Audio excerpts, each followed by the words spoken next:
Thank you, Mr. Speaker. I rise today because the far-right 6-3 majority on the Supreme Court is on a rampage against basic freedoms currently enjoyed by the American people.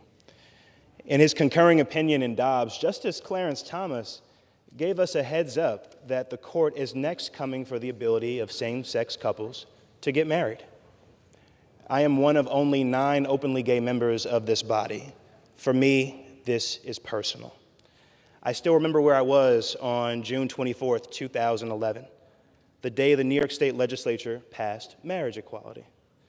I was living with my friends in New York City, but I was still closeted.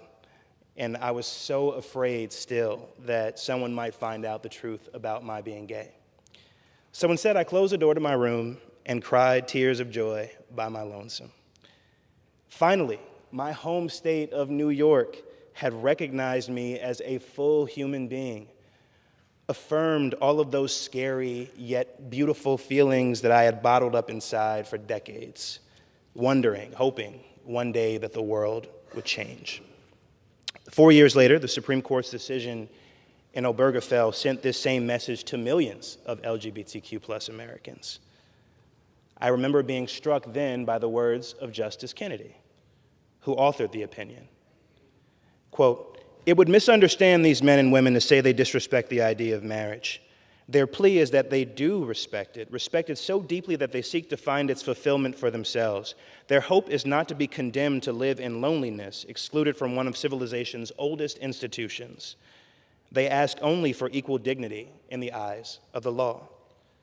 Well, since Obergefell, nearly 300,000 same-sex couples have been married.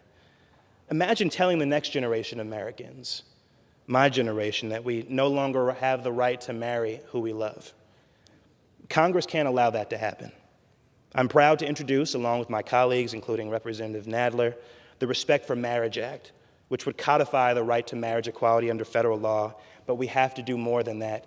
We have to expand the Supreme Court of the United States to protect fundamental rights once and for all. I yield back.